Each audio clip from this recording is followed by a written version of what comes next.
단 하나의 정통 정치 팟캐스트 정봉주의 전국구 시작하겠습니다. 조기숙 교수님 특집. 안녕하세요. 자, 왕따 정치학 계속 이어갑니다. 지난 시간 이어서 자, 좋은 날의 기자님, 아나운서님, 왔다 갔다 해. 네, 안녕하세요. 좋은 날입니다. 예, 지난 시간은 그래도 조금 이렇게 질문도 하고 그랬어요. 뭐 정리도 쫙쫙 해대고 나는 안 좋고 졸고 있을 때. 자, 그리고 조기숙 교수님 네. 자리하셨습니다. 안녕하세요. 예. 네, 반갑습니다. 지난번에 6번 한까지 했어요. 6번 한까지 하다가 서든 딱 끊어갖고 벼랑한 브레이크, 예. 벼랑한 브레이크를 잡았고 사람들이 뭐. 우리 7번 좀 했는데. 7번 좀 하다 말았나요? 네. 예. 알겠습니다. 이어서 권위주의 문화에 대해서 얘기를 좀 해야 된다. 예, 그러면서 예, 끝냈죠? 예. 예, 알겠습니다. 권위주의 문화. 그래서 지난 시간에 이제 1세대, 2세대, 3세대 시민권이 역사적으로 이렇게 순차적으로 발전해 왔다. 네. 근데 우리 사회는 2세대 진보를 주장했던 그 진보 세력이 집권도 해보기 전에 그러니까 이제 외국 같은 경우에는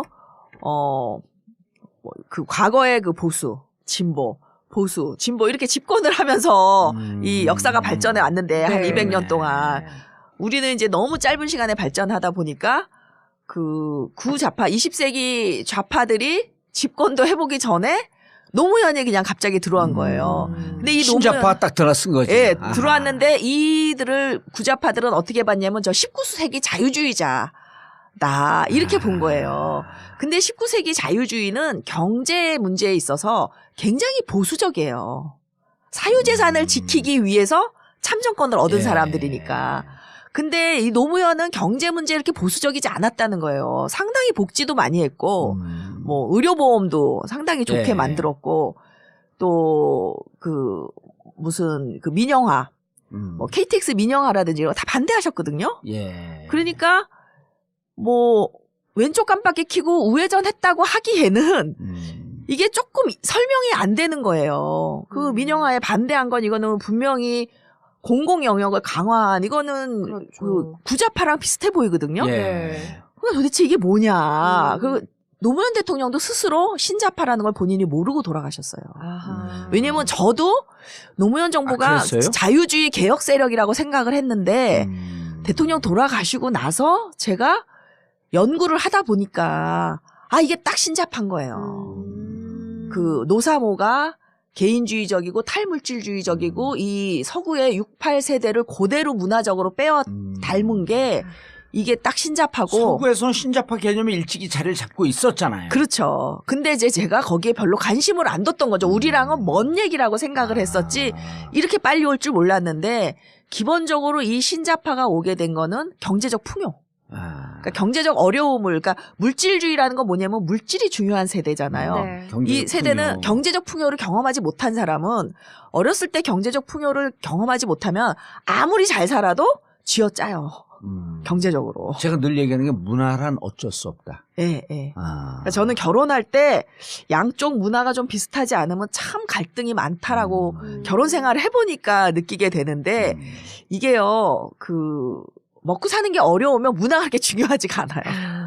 근데 이제 먹고 살만해지니까 네. 문화가 굉장히 중요해진 거예요. 네. 특히 젊은 세대들에게는 68혁명 세대들은 이 68혁명이 어떻게 일어났는지를 보면 이게 프랑스 그 대학에서 여학생 기숙사에 남학생들이 못 들어가게 되어 있어요. 네. 밤 12시가 넘으면. 네, 네. 근데 들어가 있다가 누가 걸려요. 그래서 이 학생이 징계를 받거든요. 예. 거기에서 반발하는 시위를 하면서. 정말요? 예, 그러니까 이게 굉장히 윗세대와 이 젊은 세대의 문화적 관점이 틀린 충돌이죠. 거지. 예. 와.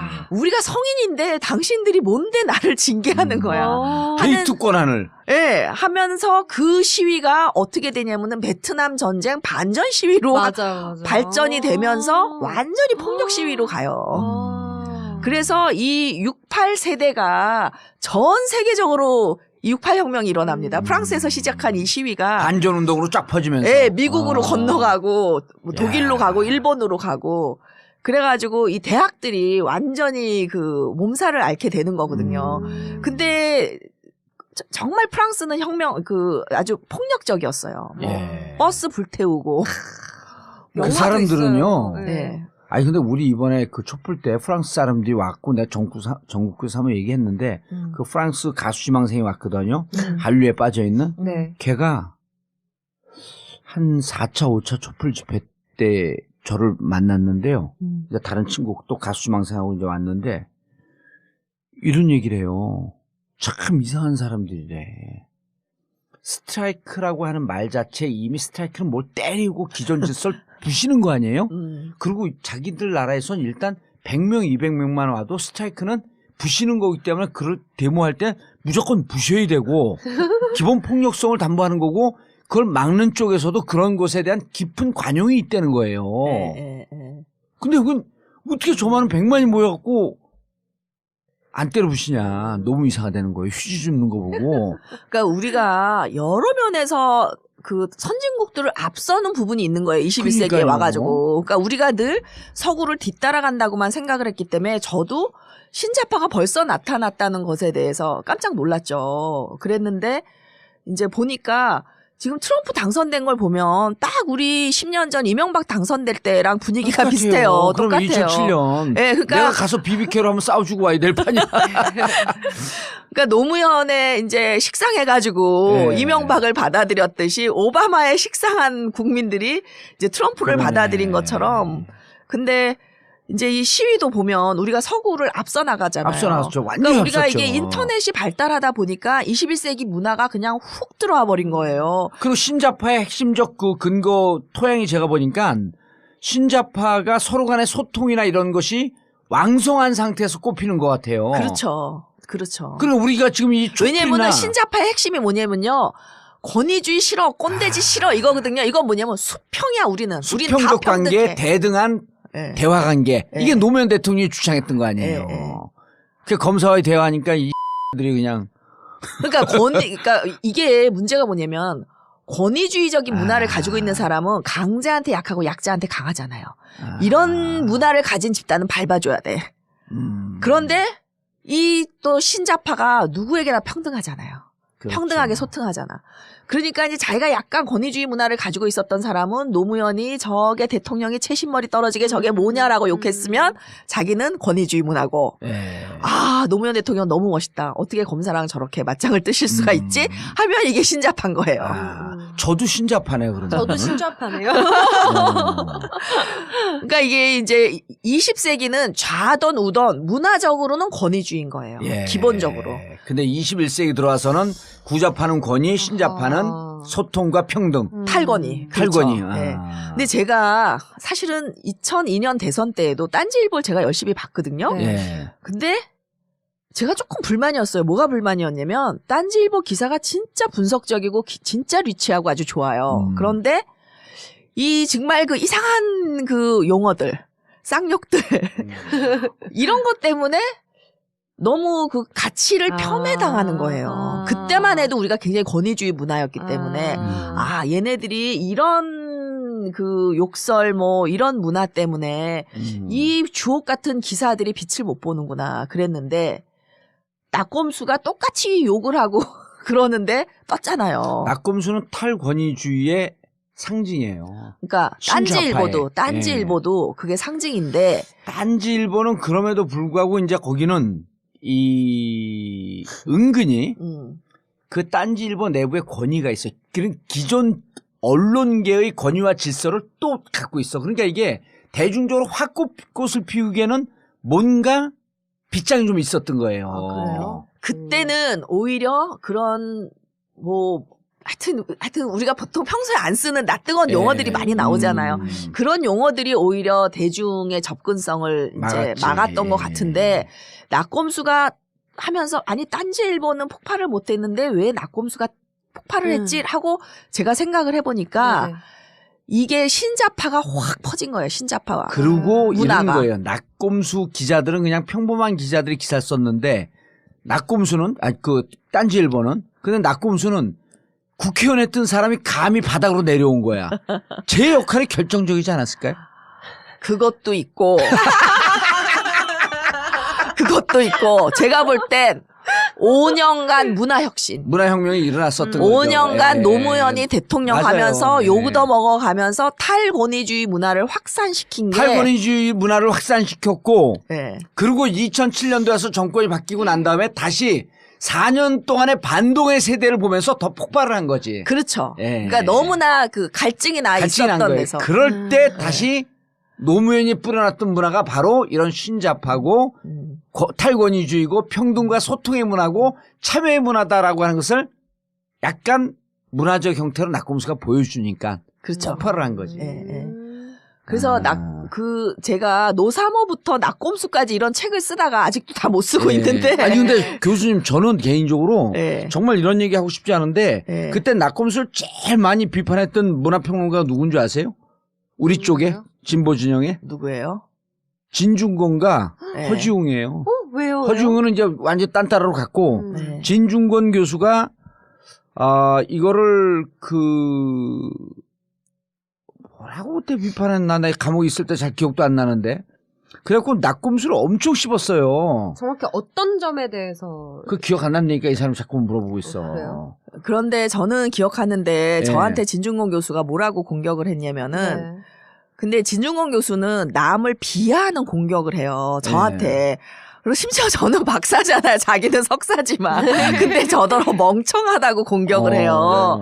그런데 그게 굉장히 엘리트즘에 쩔어 있는 거예요, 이 사람이. 예. 그래서 이제 남을 그렇게 비하하거든요. 그러니까 그 근데 권위주의 문화여서 그럴 수 그럴 있어요. 수 있고 그 사람이 약간의 낙곰수 정확한 뭐라는지 기억이 안 나는데 무슨 우상주의 막 이런 네, 이런 네. 거로 비판했는데 저한테도 비판한 게 제가 이제 낙곰수를 굉장히 그때 막 트윗에 많이 예. 호응하고 광고하고 뭐 김어준을 지지하고 네. 이랬을 때 이제 그 저한테 교수가 음. 낙곰수 같은 거나 좋아하고 예. 이랬어요. 그러니까 교수가 이거 뭐냐면 권위 없이 그러니까 이 사람이 그런 굉장히 말이죠. 권위주의 문화를 가지고 네. 있다는 거죠. 예. 그래서 근데 이제 진중권 교수의 장점은 뭐냐면 이분도 진짜 자기는 양심 결벽인 척 하지만 진보 진영의 많은 정치인들을 비판하고 재단하고 예단하고 함으로써 특히 이제 광노현 교육감 같은 사람 공경에 빠뜨렸던 대표적인 사람이거든요. 네. 근데 절대 사과 안 해요. 예. 이 구자파들의 특징이 사과를 안 한다는 거예요. 근데 진중권의 장점은 계속 자기 발전을 한다. 예. 그래서 요새는요 또 완전히 그 신자파처럼 행동해요. 이게 그분의 장점인 것 같아. 그래서 한때는 정말 그 입진보의 대표 인물이었고 예, 구자파의 대표적인 인물이었지만 네. 이제 지금은 또 근데 난 진짜 교수님 말씀을 끊어서 죄송한데 예. 진중권하고 전 싸우진 않았는데 저는 진중권 교수가 뭐라고 저를 씹었는지도 몰라요. 예. 근데 뭐라는데 내가 뭐 진중권 교수 그러면서 내가 이제 가볍게 농담하듯이 뭐 알아 뭐 이런 식으로 한마디 툭 던졌는데 마치 엄청나게 진중권 교수를 비한 것처럼 하니까 진중권 교수가 또 나를 공격을 했대. 전 몰라요. 일단 글을 잘 열심히 안 읽으니까. 근데 어쨌든 제가 그렇게 저를 공격한 진중권 교수와 채널A 외부자들이라고 하는 방송을 같이 하고 있잖아요. 그렇잖아요. 예. 그거 얼마나 훌륭해 내가. 아닌데 진중권도 요새 보면 태도가 굉장히 많이 바뀌었어요. 그럼 훌륭한 사람이에요. 근데 보니까. 바뀌었기 때문에 근데 그 바뀌는 과정에서 자기가 과거에 잘못했던 거 그러니까 예를 들면 디도스 공격 지금 사실로 드러났잖아요. 예. 근데 그때 김어준을 음모론에 빠져 있다고 얼마나 욕하고 김어준은 원래 음모론 좋아해요. 그거는 아니, 그러니까 정확한 비판이야. 그런데 저도 김어준이 너무 음모론에 빠지는 건 별로 안 좋아하는데 예. 디도스 공격은 제가 굉장히 그럴듯하다고 봤고 디도스 공격은 또 이제 저는 50대 50으로 봐요. 진중권 비판 50 옳고 김어준 디펜스 50대 50% 옳고 근데 이제 지금 보면은요 진중권 교수가 귀여워요. 정말 아니 귀여워요. 그분이 장점이 있어요. 예. 그런데 저는 진짜 허지웅이 용서가 안 돼. 거긴 얘기도 하지 마세요. 재미없어 교수님. 왜 그리고 용서가 우리가 여기에 이거 편집해보라. 올릴 거리도 안 돼 걔는. 저는 네. 허지웅이 정치적인 발언을 못하도록 싹을 잘라야 된다고 생각해요. 이번에 또 나와요? 그 사회 SBS에 그 나오는 걸로 사회 연재 하는데 예, 나오는 걸로 SBS 나오더라고요. 그런데 왜 저는 허지웅은 이런 정치적 발언에 기회를 주면 안 된다고 생각하냐면 저는 시민 블랙리스트에 올려야 된다. 허지웅을. 예, 왜 그러냐. 허지웅이 대표적으로 그 일베와 친노가 똑같다라고 주장하는 사람이에요. 근데 일베는 사실 우리나라니까 이상한 대통령이니까 이게 합법 사이트로 남아있고 처벌을 받지 않지 예. 독일 같은 나라였으면요 벌써 혐오 발언으로 처벌받았어요. 아하. 그 우리나라도 혐오 발언을 처벌하는 혐오 발언 금지법이 지금 입법 예고돼 있어요. 그러니까 뭐냐면은 의미가 있네. 그 그냥 자신이 편집할 일이 아니네 이게. 그렇죠. 자신이 선택할 수 없는 뭐 인종이나 지역이나 뭐 연령이나 선택할 수 성이나 없는 거 아니에요. 그렇죠. 이런 걸로 인해서 비하 발언을 하면 안 되는데 네네. 일베는 기본적으로 그런 거를 비하하거든요.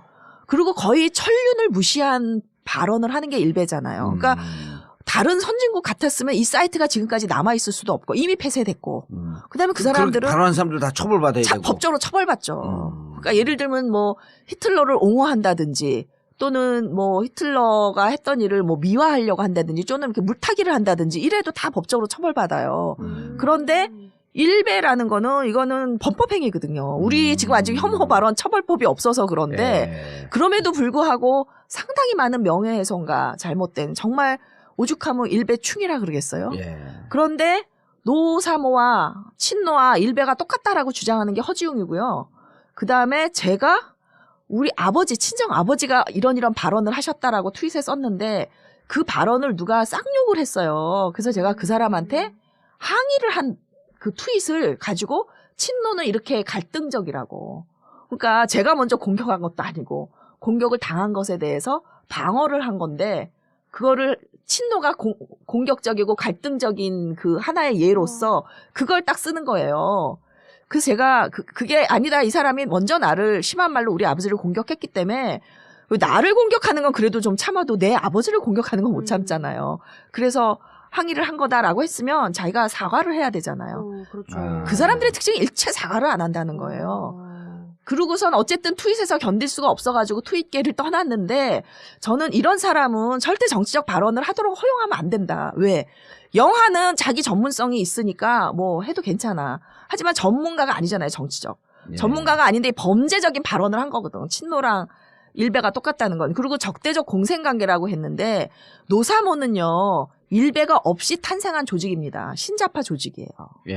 그리고 매우 바람직한 조직이에요. 이 자발적 결사체.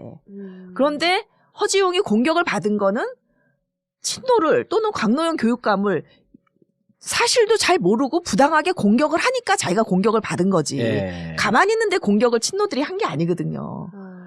그런데 자기가 잘못한 건 생각지 않고 둘이 공격하는 게 똑같으니까 적대적 공생관계다 그랬는데 적대적 공생관계는 지금 우리나라의 그 새누리당과 소위 말해서 구자파 이런 게 적대적 공생관계죠. 20세기 좌우 또는 새누리당과 북한 서로 없으면 안 되는 관계잖아요. 이게 적대적 공생관계인데 노사모는 일베가 없이 탄생했고 일베가 사라져도 건재할 거예요. 그렇죠. 그 노사모와 일베의 관계는 숙주와 기생충의 관계다. 적대적 공생관계랑은 완전히 다른 관계다. 그런 점에서 저는 알겠습니다. 정치적 발언을 금지해야 될 사람으로서 블랙리스트에 꼭 올리고 싶은 게 시민 허지웅입니다. 블랙리스트. 근데 저는 교수님은 올리시고요. 저는요. 그런 애송이들은 상대하고 싶지도 않아요. 그런데 어쨌든 그 사람에게 정치적 발언의 기회가 가고 또 그 사람에게 환호하는 사람들이 있으니까 굉장히 위험하죠. 이런 사람이 그런 발언을 계속하는 거. 저는 그렇게 뿌리와 그러니까 이런 거예요. 처음에는 자기가 마치 그 진보 진영에 한 농객처럼 시작을 했거든요. 근데 지금 어떻게 합니까? 쭉 결국 가면서 진보 진영의 농객이라고 하는 것은 자기의 정체성이거든요.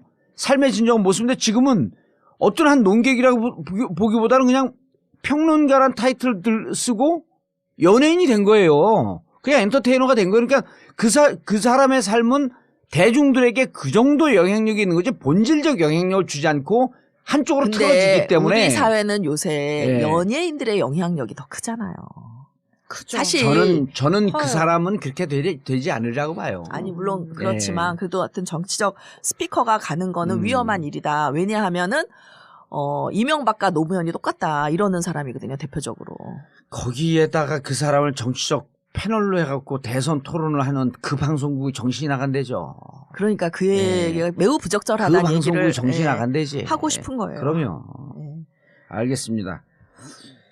자, 다음 주제로 넘어가시죠. 네. 한창 얘기하다 보니까 음. 뭐 어떤 얘기하고 있었죠? 아, 그래서 이제 문화에 대해서 얘기를 한 문화 거죠. 얘기를 한 건데 예. 왜 그러면은 진중권이 과거에 그런 문화를 보였냐 하는 건데 그게 이제 그 구좌파들의 특징인데 이 권위주의 시대에는요. 근데 우리가 진중권 교수를 지금 비판하거나 씹는 건 아니잖아요. 아니죠. 얘기해도 되는 거 아니야? 그렇죠. 예. 그러니까 시작이 이제 거기서 된 건데 이 구좌파와 신좌파의 핵심적인 차이점은 문화가 권위주의적이냐 개인주의적이냐라는 차이가 있다는 거고. 그러니까 권위주의적인 거는 어디서 오는 거냐면은 집단주의에서 오는 거예요, 사실. 집단주의 문화에서. 그럼 왜 20세기에는 집단주의 문화였냐? 그러니까 집단끼리 뭉쳐서 이렇게 갈등을 빚었고 물질이 중요했기 때문에 이렇게 위계적인 문화가 있었고. 그리고 우리가 이제 보통 집단주의가 어디가 제일 세요, 이 집단주의 문화가. 군대야. 예. 어떻게 알았어, 그거? 군대 갔다 왔어? 딱 눈치. 군대일 것 같더라고요. 눈치는, 네. 와. 그러니까 완전히 그 잔머리는 비상해, 진짜. 상명하복 예. 이렇잖아요. 우리가 전통 사회를 가보면 우리가 자연재해에 맞서서 먹고 살아야 됐기 때문에 사실 그 마을에 리더가 있으면 일률적으로 복종하는 네. 그런 집단주의 문화가 발전돼 있거든요. 그래서 이 문화가 20세기까지 이어졌던 거죠. 네. 그래서 집단주의 문화는 기본적으로 위계적이고 물질주의를 중시하고 물질주의를 중시한다는 것은 아직 그 안전하지 않다는 거예요. 물질의 빈곤으로부터 또는 전쟁으로부터 안전하지 않기 때문에 이 물질주의자가 되는 거거든요. 그러니까 이들에게 있어서는 그 권위주의가 굉장히 중요하고 집단주의가 중요해요. 내 집. 일사불란한 명령체계. 그렇죠. 명령체계. 그러니까 그게 안심이 되고 조직의 일원일 때 안심이 되고. 군대도 물질로부터의 불안함이 아니라 적으로부터의 불안함이기 때문에 일사불란한 명령체계가 없으면 언제든지 우리가 선멸을 당할 수 있고 공격을 당할 수 있고 이런 불안함이 있는 거 아니에요? 맞아요. 그렇죠. 저 요즘에 되게 열심히 보는 미드 있는데 미국 드라마 네. 워킹데드라고 아세요? 예, 그냥 계속 보세요. 좀비 나오는 건데 거기에 나오는 모든 집단들이 다 약간 집단주의 형태를 띠고 있는 것 같아요. 되게 좀비가 권위주의적이고. 집단주의인 건 또 이상하다. 좀비 말고 좀비에 대항하는 좀비에 세력. 대항하는. 네, 예. 살아남은 두려움이 있으니까 생존자들. 두려움에 대항하기 위해서는 확실한 명령체계가 그러니까 필요한 그게 거지. 또 기본적으로 맞춰지네. 이 왕따는요 집단주의에서 나오는 문화예요. 왕따가 집단에 적응 못하는 사람 하나를 이렇게 벌을 주는 게 예. 사실 그러니까 집단에 적응 못하는 그 왕따들이 쭉 모인 게 이른바 신자파들이 신자파 아니에요? 그렇게 되는 거구나. 아, 그러네. 그러니까 개인주의자들. 예, 개인주의자들. 그러네. 예? 그다음에 야 우리가 저쪽에서 왕따 당했는데 집단주의에 적응 못한 건 집단주의는 상하 명령체계인데 우리 명령체계 필요 없어. 우린 평등한 소통. 그리고 하고 싶은 얘기 다 해. 집단을 무시하는 거죠. 집단 무시하고. 예. 또 누가 요거만 딱 따갖고 친노는 왕따의 집합체 이러고 쓰겠네. 오, 그렇구나. 재밌네. 네, 딱 진짜 재밌네요. 가기 쓰네 이제. 그러니까 이 서구에서는요 학교에서도 왕따가 그렇게 심하지 않아요. 개인주의 문화이기 때문에. 제일 그 왕따 하면 제일 위험하게 생각을 해요. 그렇죠. 근데 왕따가 심한 게 이제 이 집단주의 문화가 있는 곳이거든요. 그러니까 우리가 군사 독재 정권의 잔존, 권위주의 문화, 독재 문화 이런 건 하나의 집단주의거든요. 예, 예. 그것에 이런 그 잔존이 남아 있는 것이 우리가 뭉쳐서 누구 하나를 몰아내는. 그렇죠. 아. 근데 이제 이 군사 독재에 맞서 싸우면서 예. 이 엘리트 학생 운동권들도 또 만들어지는 거야. 똑같이 권위주의적인 체제로 맞서 싸워왔다는 거죠. 그러니까 김대중 대통령도 어떻게 보면 그 권위주의적인 리더였어요. 그렇죠. 왜냐면은 박정희 권위주의와 맞서 싸우려니까 효과적이거든요. 권위주의가 사실은. 오히려 김대중 대통령하고 김영삼 대통령 둘을 보면요. 신좌파적 성향은 김영삼 대통령이 더 있었어. 왜냐면 소통을 중시했거든. 별로 안 그런 것 같아요. 김영삼 대통령이 지각을 하잖아요. 네. 참모가. 그러면은 그 자리에서 너 나가 했다는 거예요. 아. 못 들어왔대요. 그럼 엄청 권위주의. 굉장히 권위주의적이죠. 네. 근데 노무현 대통령 때는 제가 지각을 한 적이 있어요. 딱 한 네. 번. 근데 그날 행사가 없다 그래서 제가 진짜 좀 늦잠 좀 잘라고 1시간 잤는데 네. 빨리 들어오라고 행사 있다 그래서 갔는데 그게 너무나 중요한 행사였어요. 제가 있어야 되는. 그래서 노무현 대통령과 눈을 마주치지 못하고 엉덩이를 밀고 제가 들어갔다는 거 아니에요. 뒤로. 그래서 딱 앉아서 대통령과 눈이 딱 마주쳤는데 네. 대통령이 빵긋 웃으시는 거예요. 음. 저는 화내실 줄 알았어요. 아, 그건 권위주의 문화네. 화내는 건 일종의. 그렇죠. 근데 아. 그 무안해해서 제가 고개도 못 들고 엉덩이를 밀고 들어가서 딱 들었는데 대통령과 눈이 딱 마주쳤는데 빵긋 웃으시는 거는 괜찮아. 지각할 수도 있지. 이런 네. 문화잖아요. 네. 그러니까 노무현 대통령은 진짜 타인에게 그 인자했거든요. 아. 그리고 그러니까 불의에는 공적인 일에 굉장히 분노했지만 사적으로는 너무 엄격함이 없으셨어요. 다 이해하고 다 용서해. 그러니까 그게 살아보면요. 네.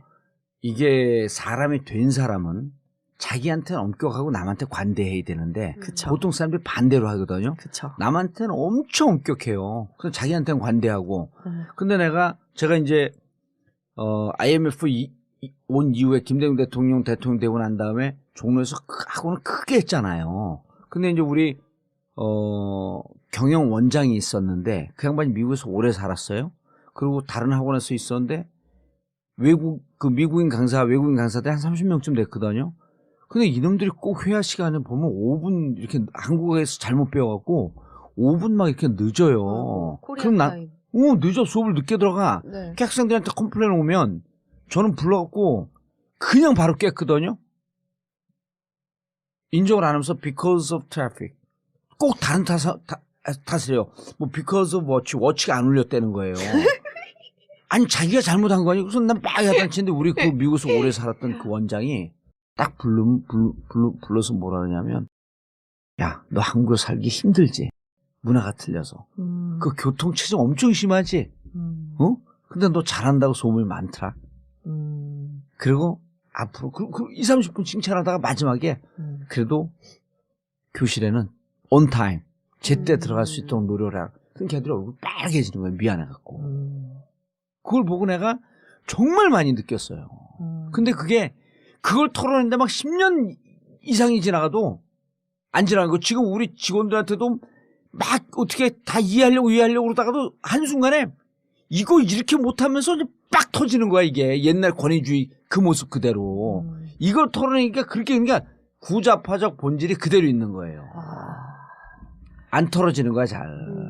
막 이해하려고 그래도, 그래도 평상시에 뭐 다 잘하고 있으니까. 근데 하나 잘못하면 이거를 막 그냥 깨지 않으면서 직성이 안 풀리고. 그래도 노력하고 계시잖아요. 엄청 노력하죠, 진짜. 네. 그럼 노력하고 딱 이해하고 딱 투입 끄면 그냥 울그락불그락 하니까 술만 먹는 거야.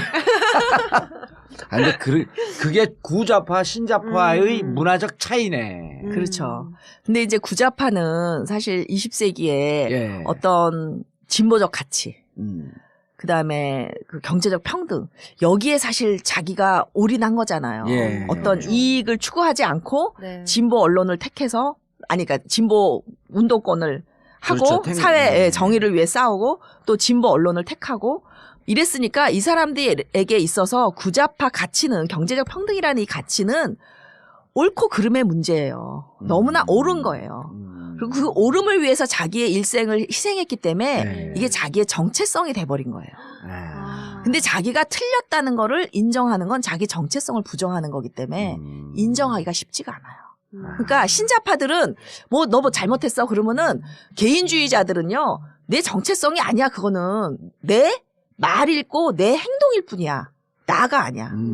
그렇기 때문에 뭐 잘못했어 그러면 그래요 죄송합니다 이게 쉽게 돼요. 개인주의자는. 네. 난 이 구와 신이 막 섞여 있는 것 같아. 아니 정체성 혼란. 섞여 있을 수 있어. 왜냐면은 연배가 네. 섞여 있을 연배예요. 그리고 근데 우리 또래들 만나면 엄청 권위적이에요. 운동권도 그 민주동문회 가잖아요. 네, 그럼 이미 그들과 나는 문화적 차이가 20년이 벌어져 있어. 그렇지. 과거 그 상태로 머물러 있는데 저는 계속 젊은 친구들하고 소통하면서 문화를 바꿔왔잖아요. 그렇죠, 그렇죠. 네. 네. 그러니까 지금 그래서 민주동문회를 전 못 나가요. 너무 이질적인 문화야. 지금도 딱 가면 야, 너 몇 학번이었지? 그러면서 그때의 운동권이 무척 위계질서가 있었던 데 아니에요, 옛날에. 그렇죠.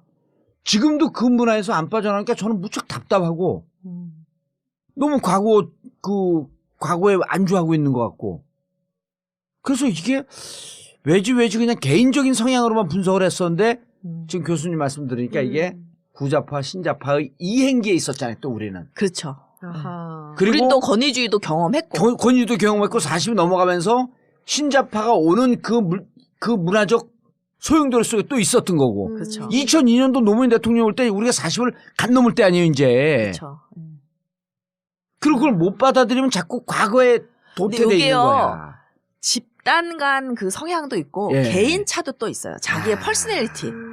그 퍼스널리티도 보면 이제 이렇게 그 MBTI라 그래서 이제 그 성격 타입 보면 네. 약간 그 권위주의적이고 위계적인 걸 좋아하는 타입이 선호가 있고요. 또 이렇게 굉장히 수평적인 걸 좋아하는 타입이 있어요. 그러니까 노무현 대통령은 굉장히 수평적인 걸 좋아하는 그게 타입이에요. 성장 과정에서 경제적 풍요도 이런 거하고도 연관이 있나요?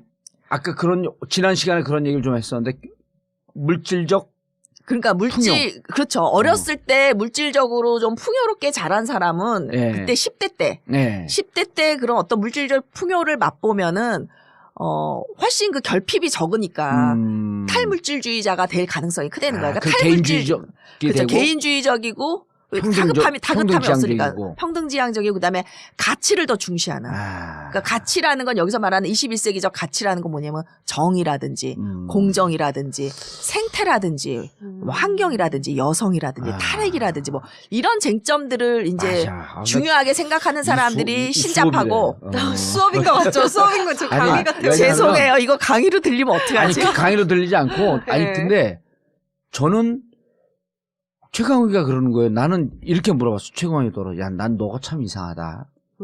서울대 법대에 나오고 네. 충분히 저쪽 보수 진영 가서 행복하게 잘 살 수 있을 텐데 왜 이렇게 그 진보적 가치를 갖고 계속 그 훨씬 경쟁력이 있는 자기 삶을 포기하고 그런 가치 중심적 삶을 사는 너가 참 이상하다. 그러니까 저한테 그래요. 최강욱은 어렵게 살았거든. 저희 집은 무척 잘 살았어요. 그러니까 최강욱이 뭐라 그러냐면 저는 선배님이 더 이상해요. 그렇게 풍요로운 집에서 자기만 생각하면 삶은 됐을 텐데 왜 이렇게 억지로 힘든 길을 갔는지 자기 또 이상하다는 거야. 그러니까 보니까 지금 교수님 말씀 들으니까 이런 어렸을 때 경제적 풍요가 물질로부터 좀 해방되고 그렇죠. 자유로워지니까 가치 중심적으로 가고 왜 68세대가 그때는 아니냐면 2차 대전 이후에 풍요를 맛보는데 그렇네. 부모들은 전쟁을 경험했기 때문에 그때 부모들은 6.25 세대 같았던 거고. 그렇죠. 풍요를 맛봐도 이 악몽으로부터 벗어날 수가 없어. 그래서 여전히 물질주의자가 되는 거고요. 이제 이들의 자녀들은 풍요를 맛봤기 때문에 좌파로 가는 거고. 물질은 별로 중요하지가 않아. 그러니까 자기가 잘 살았든 어렸을 때 못 살았든 그러니까 최강욱 변호사 같은 경우가 어려웠는데 이렇게 가치를 중시했다. 이게 훨씬 훌륭한 거죠. 그렇죠. 그러니까 그 정희 언니 같은 경우에는 자연스러워요. 자연스러운 거야. 물질로부터 자유로웠기 때문에 네. 별로 이런 거에 대해서 결핍, 강박관념이 없고 그리고 자연스럽게 신자파로 갈 수 있었는데 최강욱 같은 경우는 엄청 권위적일 수 있는데 보니까 아이들한테도 무척 자유로워요. 그러니까 그런 평등해. 거는 예. 타고난 성향이 있어요. 또. 아니 그 부인의 역할이 커요. 부인의 역할까지. 아이들한테 잘못하면 그냥 한 귓방망이 맞는데. 아니 근데 그게 네. 또 그 부인이 그렇다고 되는 게 아니라 또 타고난 성향이 있는데 근데 개인적으로 보면 무척 권위주의일 것 같은데 가치는 무척 리버럴하고 묘하더라고 그 친구도. 근데 보면은 이제 개인 차도 있고 네. 이제 집단 차도 있고 근데 문화가 그래서 중요한 거네. 물론 이 구좌파 중에서도 네. 문화에 따라서 많이 다르겠죠. 그렇죠. 다른데 네. 이제 개인의 성향이 발현되기가 어려운 거죠. 왜냐하면 조직의 문화가 있고. 그러니까 저는 그 이 구좌파의 문화를 정말 제가 뼈저리게 느낀 게 언제냐면 땅이라는 영화를 본 적이 있어요. 네. 제가 제목이 정확히 기억이 안 나는데 부동산 투기꾼 영화인가요? 저는 제가 이게 농사 짓는 거에 관심이 많아서 예. 그 영화를 혼자 보러 갔어요. 네. 땅. 독립영화관. 예. 근데 새 여자의 땅 이야기야. 오. 새 여자의 땅이야. 그래서 나는 그 시골에 가서 이렇게 농사 짓는 여자들 얘기인 줄 알고 네네. 봤는데 이게 민노당 출신 새 이대 출신 대학생들이 이제 농민운동을 하면서 아, 국산 영화예요? 예, 우리나라 오. 영화예요. 네. 그 이대 출신 새 여자예요. 오. 예, 가서 민노당 활동을 하면서 농촌에서 이제 교사가 되기도 하고 이게 할머니들하고 전농 운동도 하는 예. 그리고 이제 민노당으로 실제 이제 출마도 하는 어허. 그 얘기인데 저는 그걸 보고 너무너무 많이 울었어요. 왜 울었냐면 거기서 한 여자분이 당선될 가능성이 없죠. 민노당으로서 예. 경상도에 나와서 경상도에서 또 이 경상도 농민운동을 어디예요? 해요. 내가 살았던 그 지역 같은데. 근데 출마를 하는데 당선될 가능성도 없어. 근데 남편이 당뇨 진단을 받아요. 아하. 근데 남편이 또 실망하니까 어차피 선거는 나가고 나면 또 떨어지면 실망하잖아요. 예. 나가지 말라고 그러는데 내가 나가기 싫다 그래서 어떻게 안 나갈 수가 있냐고 당이 나가라는데. 제가 그 소리를 듣고요. 이 21세기에 정말 소름이 끼쳤어요. 당이 나가낸다고 남편이 아프고 개인이 절대로 나갈 수 없는 이런 형편인데 나가는 거예요. 그러니까 그 희생의 마음은 너무 아름다운데 우리 문화에선 도저히 이해가 안 가는 거죠. 어찌 보면 도태됐다고 얘기할 수도 있는. 그러니까 좀 끔찍한 거예요. 끔찍한. 다큐멘터리였어요. 예, 다큐 영화였는데 그래서 결국 나가 있는 동안 이 남편이 돌아가세요. 어이구, 아, 실화예요? 싫어해요. 그래서 그 개인에게는 이게 도대체 있을 수가 없는 아니, 그럼 불행인데 미대 출신 3명도 연배가 교수님하고 엇비슷한 그 연배들 아닌가? 조금 선배인가? 오히려 저보다 좀 젊은 것 같아요. 왜냐하면 386 운동권 같더라고요. 이야. 그래서 충격이다. 예, 충격이었던 게 저는 이 영화를 도대체 왜 영화를 공개했는지 모르겠어. 아니, 근데 그런 삶을 봐야죠. 그 삶이 잘못됐다고 아니, 그러니까 할지라도. 그들은 이걸 자랑스럽게 공개한 것 같은데 제가 볼 때는 너무나 문화적 충격이었고 예. 그러니까 그 세 분은 너무 아름다워. 그 개인의 삶을 어려서부터 그 농민운동으로 정말 늙어서까지 그렇게 당에 헌신하고 이게 너무 아름다운데 제3자가 볼 때는 정말 이거는 이게 도대체 뭐야? 말이 안 되는 거예요. 그러니까 저는 딱 중간에 있잖아요. 네. 이들의 마음도 이해하고 신세대의 마음도 이해하는 딱 중간에 있으니까 우는 거 외에는 할 일이 없더라고. 예. 정말 너무너무 영화 끝까지 보고도 너무너무 마음이 안 좋았는데 그게 정말 이 구좌파와 신좌파와의 엄청난 문화 갈등이고 그래서 통합진보당이 만들어질 때 제가 이 과제는 신좌파와 구좌파 사이의 문화적 갈등을 어떻게 극복하느냐 내가 보기엔 못한다. 예. 제가 이미해산을 예측했다는 거 아닙니까? 아하. 뭉칠 알겠습니다. 때. 예, 교수님.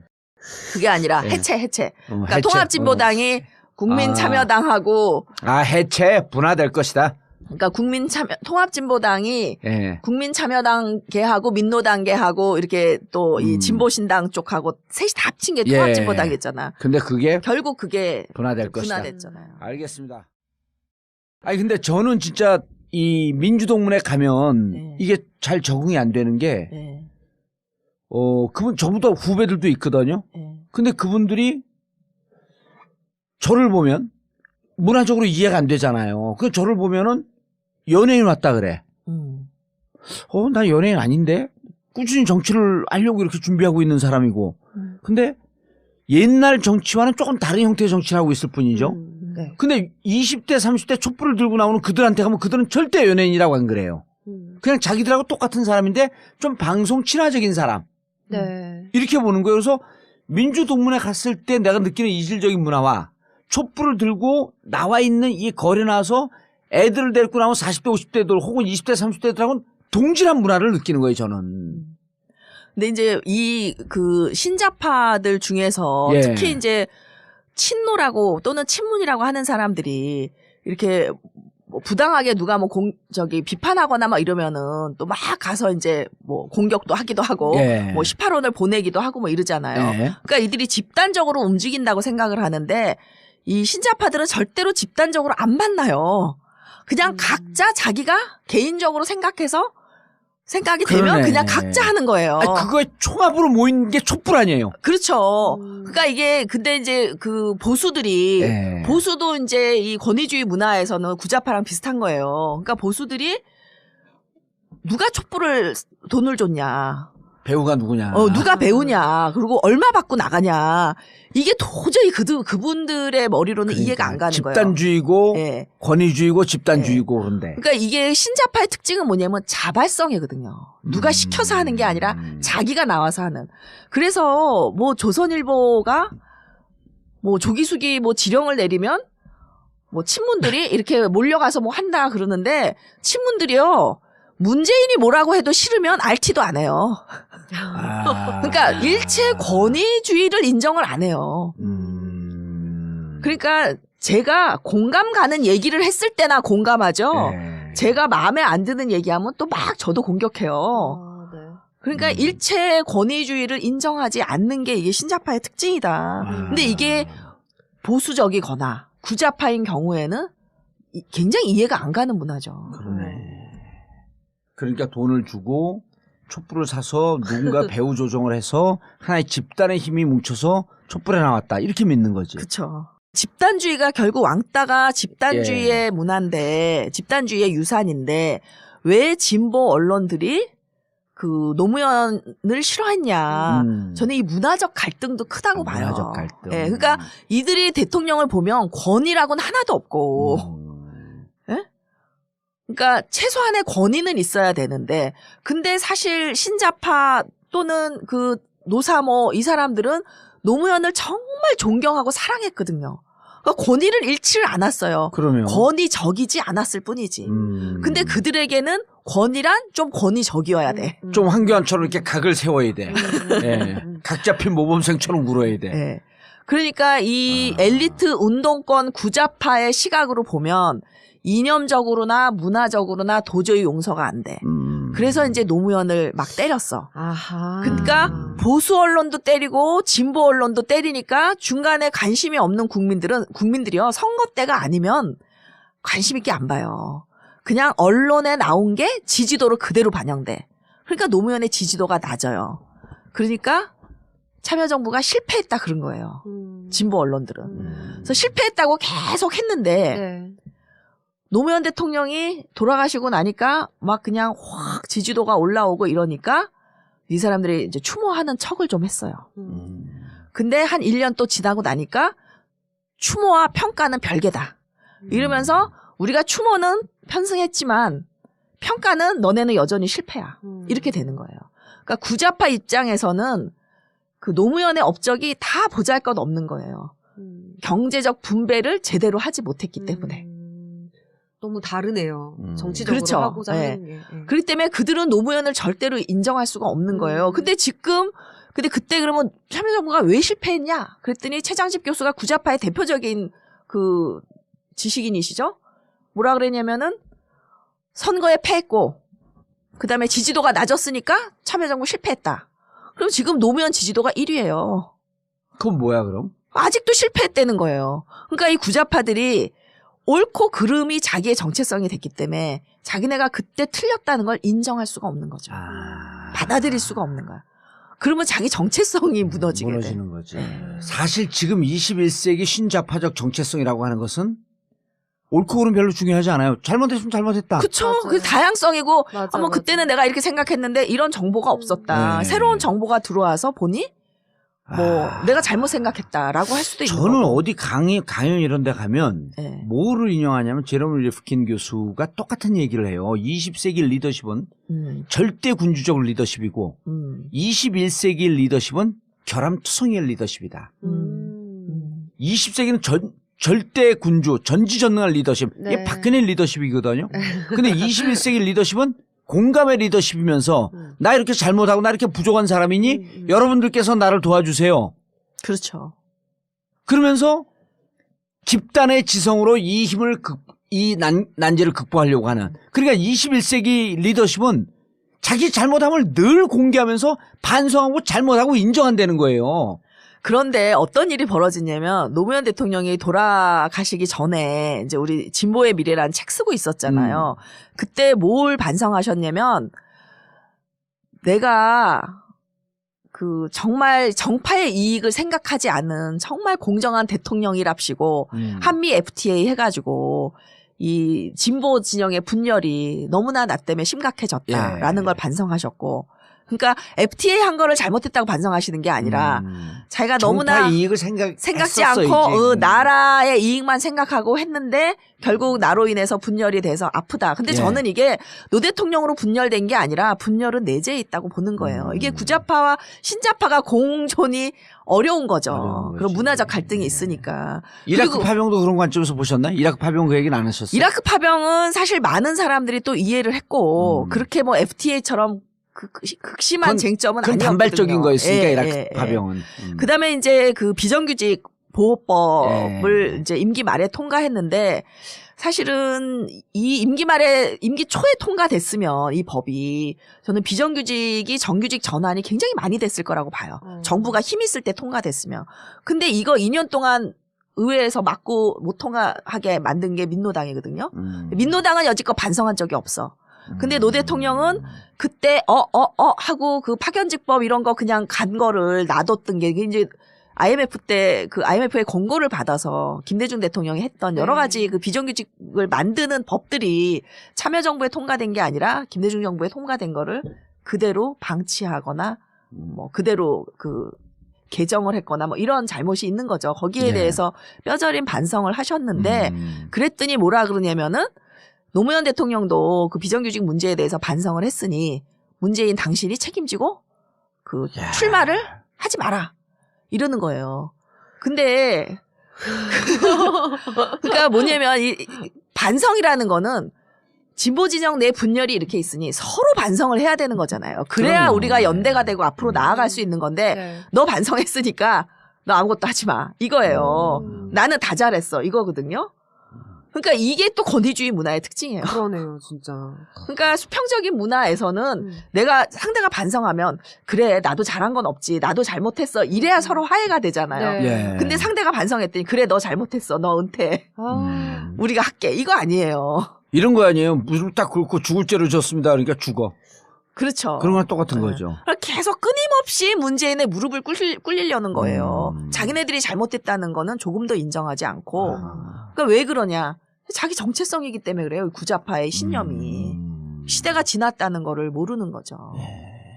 근데 이제 구좌파와 신좌파가 문화적으로 이렇게 갈등이 있는데 그러면 전혀 공통 분모가 없냐? 그렇지 않아요. 어떤 공통 분모가 있냐면 경제적으로는요. 그 구좌파는 좌파예요. 네. 근데 신좌파는 경제적으로는 별로 관심이 없어요. 예. 그냥 그러니까 다 달라요. 신좌파들의 경제 문제에 대해서는 뭐 실용주의자도 있고 약간 우파인 사람도 있고 그리고 이슈별로 또 입장이 다 틀리잖아요. 이슈별로 다 달라요. 그리고 약간 그 좌파랑 비슷한 사람도 있고 그런데 현실의 문제가 지금 우리가 분배와 양극화 문제가 굉장히 심각하잖아요. 이럴 때는 신좌파들이 구좌파랑 공감할 부분이 있다는 거예요. 근데 그게 구좌파처럼 완전히 좌로 가는 건 아니고 상당히 중도에서 약간 왼쪽으로 해서 합의를 할 수 있는 부분이 있다는 거예요. 그런 쪽에서 신좌파와 구좌파가 손을 잡을 부분이 얼마든지 있다. 그리고 뭐 하여튼 그 공공기관 민영화도 반대하고 또 문재인 대표가 지금 공공 그 부문의 일자리를 또 만들어내는 많은 공약을 하잖아요. 그러니까 어느 정도 좀 평등 사회로 가고 그 지향점은 일치하지만 지금 서 있는 방법론이 다른 방법론이 거죠. 틀리다. 그러니까 이 구좌파들은 뭐냐면 국가주의예요. 국가가 딱 힘을 가지고 왜 노무현이 그렇게 못했냐, 그러니까 위로부터 아래로 쫙 분배를 하지. 대통령이면 대통령으로서 기본적인 권위가 있어야지. 권력을 줬는데 왜 안 써 이거예요. 그 권력을 심지어 가지고 정 안 되면 계엄령이라도 내려갖고 밀어붙였어야지. 계엄령이라니. 그러니까 딱 국가주의 발상이에요. 국가가 이 분배와 평등을 할 수 있었는데 안 했다. 그러니까 직무유기를 했다 이렇게 생각하는 거고 노무현 대통령 끊임없이 뭐라 그랬냐면 그 국가의 발전은 국민이 생각하는 만큼 간다. 이게 딱 신좌파 논리예요. 야, 나는 국가주의도 또 있나 봐. 난 정체성이 혼란해서 미친놈 같아. 그러니까 우리가 낀 세대라서 그래요. 네. 낀 세대라서. 아니 끊임없이 변신하고 노력하고 그래도 이게 국가주의적 성향도 있고 권위주의적 성향은 이제 다 털어낸 것 같은데 순간순간 개인의 흔적으로 남아 있어. 그리고 끊임없이 신자파적 문화와 그런 경향성을 갖고 있어. 가지고 계시고. 이게 혼재돼 있으니까 결국은 세대를 아우르는 지도자가 될 것 같아. 또 요렇게 또. 깜놀. 핵깜놀. 깜짝 놀랐네. 야. 아니 근데 우리가 진짜 낀 세대라서 네. 그 와중에서 잘하면 진짜 큰 걸 다 먹을 수 있고 잘못하면 어느 쪽에도 못 모여 있는 스스로 찾아가는 왕따의 길로 가고. 예. 그래서 사실은 노무현 대통령을 지지하는 분들이 예. 직장 내에서도 커밍아웃을 못 해요. 그럼요. 왜냐면은 표로해야지. 그렇지 저기 친노 왕따 문화가 있다니까요. 있지. 곳곳에 사회 예. 곳곳에 그래요? 예, 그런 게 있기 때문에 네. 그리고 이제 심지어 제가 이렇게 트위터하고 팟캐스트 나오고 이러는 거를 무지무지하게 욕하는 교수들이 있어요. 교수 망신은 다 시킨다. 그렇죠. 이거는- 맞아요. 네. 이게 탈권위주의인데. 예, 예. 교수 망신. 그리고 지금은 이게 음. 아까 지난 시간에 그 얘기 했잖아요. 방송 광고 비용은 비싸다고요. 이게 TV, 라디오 이런 거 방송 비용에 100분의 1인데 효과는 100배예요. 세상이 바뀐 거거든. 그럼 주류 문화, 주류 언론의 프레임이 어쨌든 TV 중심으로 가고 라디오 중심으로 가는 것 같지만 해적 방송인 것 같은데 상당히 우리 사회에 하나의 정치 사상적 흐름을 가져가고 있는 팟캐스트 이런 걸 예를 들어 구자파나 이런 권위주의 문화에 사로잡혀 있으면 이해를 못하죠. 그럼요. 예. 그러니까 제가 예를 들어서 연구를 게을리한다든지 예. 네. 논문도 한 편 없으면서 막 이런 데 다닌다든지 그럼 욕할 수 있어요. 그럼요. 근데 제가 엄청 논문 많은 사람 중에 하나거든요. 예. 그리고 그 논문 결과를 가지고 제가 지금 이렇게 공유하는 거잖아요. 그런데 무조건 이제 욕하고 싫어하는 뭐 일부겠죠. 사람이 있는데 예. 그 이유는 이제 왜 이렇게 내가 싫대 그랬더니 그러는 거예요. 네. 최신 없이 권위 없이 권위 떨어지게 아이고. 교수들 단체로 욕먹인다고. 아이고. 그러니까 제가 교수의 그런 건 없을까요? 자기도 이런 데 나와서 한번 해보고 싶은데 질투, 시기 그런 것도 좀 일부 있지 않을까? 왕따는 원래 질투 시기와 함께 가죠. 그러니까 이제 이 집단주의가요. 지난 시간에 우리가 정청래 공갈 발언할 때 예. 시기 질투 표창원 얘기할 때 그 얘기했잖아. 시기 예, 질투심이 예. 저변에 깔려 있다. 예, 예. 그러다가 좀 잘못한 거 하니까 울고 싶은데 뺨 때린다고 그때부터 정청래와 표창원을 집중적으로 공격했다. 시기 질투심이 원천 아니에요, 그게. 근데 시기 질투심이요. 예. 개인주의 문화엔 별로 없어요. 그러니까 개인주의 문화는 나와 쟤를 비교하지 않아. 나는 나로서 너무 잘하고 있어. 행복해. 그러니까 김연아는 늘 김연아가 경쟁 대상이었잖아요. 예. 그러니까 자기 극복, 자기 스스로를 이기는 게 그게 개인주의자들의 특징이에요. 그런데 집단주의자들은 늘 남과 비교해. 그렇기 때문에 질투심이 많아요. 사촌이 땅을 사면 배가 아프다. 이건 딱 집단주의 문화에서 나오는 거예요. 찌찌뽕. 그러네. 근데 이 집단주의가 얼마나 무서운 거냐면요. 이 이스라엘의 타치페리라는 교수가 예. 이 집단주의를 연구한 게 있는데 집단을 어떻게 만드냐면 우리는 지금 말하는 집단은 뭐 구자파, 신자파 뭐 이념에 따라서 뭐 이렇게 나누잖아요. 네. 근데 이때 집단은 그냥 학생들을 불러서 이렇게 실험 상대 대상으로 이제 오는 거예요. 네. 그래가지고 그림의 점을 보여줘. 그래서 그림의 점이 500개 이상이냐, 500개 이하냐. 그래서 나는 500개 이상, 나는 500개 이하 이러면은 같은 집단으로 묶는 거예요. 그러니까 정말 임의로 집단을 만들어요. 예. 또는 그림을 두 가지 보여주고 어느 그림이 더 좋으냐. 그럼 나는 이 그림, 나는 이 그림. 자기가 좋아하는 그림대로 만나. 네. 또는 점의 숫자대로 만나. 네. 그렇게 해가지고 이제 자기네 집단 멤버와 상대방 집단 멤버에 대해서 평가를 쓰라 그래. 평가 점수를 주라 그래요. 그러면은 네. 본능적으로 인간은 집단주의 문화가 이 DNA에 있는 거예요. 네. 자기 집단에 대해서 우호적이고. 자기 집단, 내 집단 호감, 네. 그 외 집단 비호감. 어쩔 수 없는 게 있긴 한 것 같아요. 네. 본능적 네, 부분이 있네. 진짜. 예. 그래서 이렇게 이제 집단주의 문화가 다 조금씩 있는데 네. 우리도 좀 그렇잖아요. 나랑 가까운 사람이면 그렇죠. 아무래도 좀 그러네요. 팔이 네. 안으로 굽는 이런 게 있는데 그래서 이제 이 집단주의 문화에서 사실은 그 홀로코스트라는 그 히틀러의 유대인 학살도 네. 나온 거고 그렇죠. 지금 그 트럼프의 이 백인 우월주의 네. 이런 것도 나온 거고. 야, 백인 월주로 그렇게 설명하니까 그 히틀러만큼 나쁜 거네. 그렇죠. 아. 네. 비슷한 그러니까 건 그 어떻게 옛날에는 보면 정말 다 죽였는데 지금은 네. 죽이지 못할 네. 뿐이지 맞아. 폭력을 행사하거나 불이익을 주거나. 네. 그러니까 그렇게 불이익을 지금도 주면 언론과 이 SNS로 죽이잖아요. 그렇죠. 살벌하게 죽이고 있는 거죠, 지금도. 음. 생명은 살아있지만 그 생명을 사회적으로 매장하려는 그런 시도를 계속하고 있는 건데, 아니, 이민자들 그 공항에 가다 놓은 거는 죽인 거나 그 짧은 시간 안에 죽인 거죠, 그게. 말도 안 되는 거죠. 네. 그래서 예. 이 집단주의가 이 왕따를 만들어내고 그 왕따는 이중잣대를 가지고 있다. 예. 내 집단에는 호의적으로, 외 집단에는 비판적으로. 예. 그러니까 만일에 이제 진보 언론이 이런 문화적 차이, 신념의 차이, 이런 이유 때문에 그런 것은 아닌지 한번 되돌아보는 기회를 가지면 좋겠다. 예. 그런데 내가 아무리 생각해봐도 나는 아닌 것 같다. 나는 정말 권력에 대해서 비판할 만해서 했다.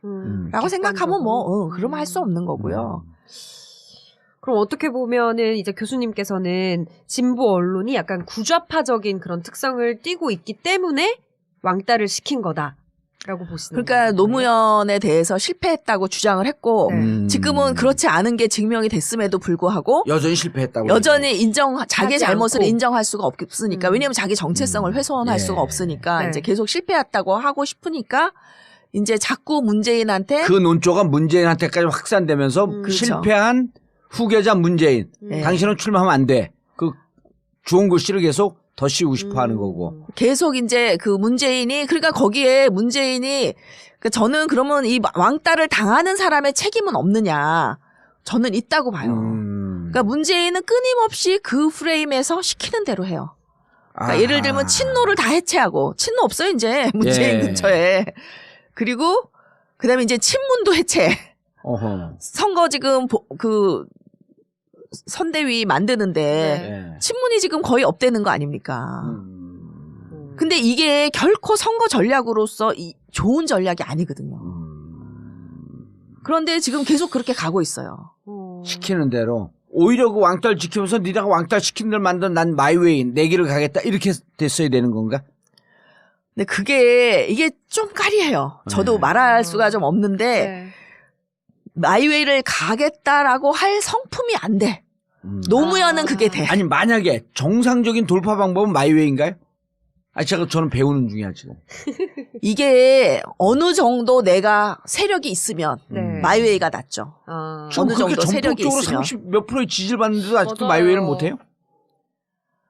근데 이제 개인적인 어떤 근데 성향이 있으니까. 여전히 분열의 가능성이 있으니까. 아. 지금 이제 반노들이 조직적으로 움직이기 때문에 이들이 또 때로 분열을 일으키는데 명분을 주지 않기 위해서 조심하는 것도 있고요. 네. 저는 선거 때는 지금 전략도 나쁘지 않다고 봐요. 선거를 앞두고는. 선거 때는. 왜냐면은 지금 올 대선이 파퓰리즘 분위기가 여전히 있다 그랬잖아요. 그러니까 파퓰리즘 분위기는 뭐냐면 기득권에 대한 권위주의적인 사람에 대한 반발이 파퓰리즘이잖아요. 네. 그런데 정말 문재인이 마이웨이를 외치면서 친문 패권을 정말 썼다면은 오히려 지금처럼 이렇게 지지도가 안 모였을 수도 있고 오히려 힐러리처럼 기득권이 될 수도 있죠. 예. 그러니까 의도한 건 아니지만 문재인이 의도한 게 아니고 워낙 성품 때문에 이렇게 왔지만 저는 파퓰리즘 국면에서 매우 좋은 선거 전략이었다라고 보는 거예요. 그러니까 늘 희생자야. 희생자가 먹혀. 희생자 프레임이 왕따 프레임이 먹혀.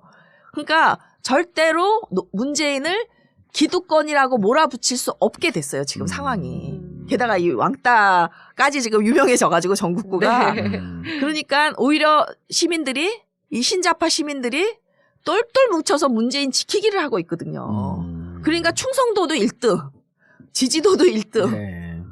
그리고 이 올라가는 확산도 1등인데도 꾸준히 올라가고 있고 이러니까 의도하지 않았지만 이 선거 국면에는 매우 좋은 선거 전략을 쓴 거예요. 예. 그런데 대통령이 만일에 된다면 네. 이렇게 계속 갈 거냐라는 데 저는 조금 의구심이 회의적이다. 있다는 거예요. 예. 그거는 이제 지금 걱정할 일은 아니고 예. 일단 선거 국면에서는 비교적 적절한 전략이었다. 의도하진 않았는데. 의도하지 않았지만. 예. 그러면 세상 의도하지 않아도 예. 우리 인간이 의도한다고 되겠습니까? 우주가 도와줘야지 되는 거죠. 본인 성품에 예. 그게 맞았던 것 같은데 음. 이제 그때는 그동안에는 너무 소수였기 때문에 다 포용하고 개방하고 뭐 이러면서 왔는데 뭐 어느 순간에는 좀 화도 낼 줄 알고 예. 갈등을 적극적으로 막 끌려가지 말고 예. 좀 적극적으로 해결할 수도 있고 이래야 되지 않나. 아니 지금 또 적극적으로 발언 안 하니까 또 그러잖아요. 벌써 대통령 된 줄 알고 부자 몸조심한다. 별걸 다 갖고 씹어대. 그러니까 대응을 안 하면 안 하는 대로 씹고 하면 하는 대로 씹고. 뭘 해도 씹어요. 예. 그러니까 그냥 왕따의 운명이라 생각하고 다만 이번 대선의 왕따의 위치가 별로 나쁘지 않다라는 걸 위안 삼아 네. 잘 알겠습니다. 나가시면 될 것 같습니다. 근데 저는 그 노무현 대통령께서 이런 얘기를 했어요. 홍수가 나도 대통령 책임, 가뭄이 나도 대통령 책임, 교통사고가 나도 대통령 책임. 이것은 지도자로서 어쩔 수 없이 안고 가야 할 운명입니다. 그랬거든요. 와. 아, 그런 얘기를 했어요. 네, 그래갖고 그랬어요. 근데 이제 저는 그런 지도자가 있는 반면에 계속 유태이탈 화법으로 나는 책임 없고 나는 잘못이 없습니다라고 하는 두 명의 지도자를 지금 극적으로 우리가 비교해 보는 거 아니에요. 네.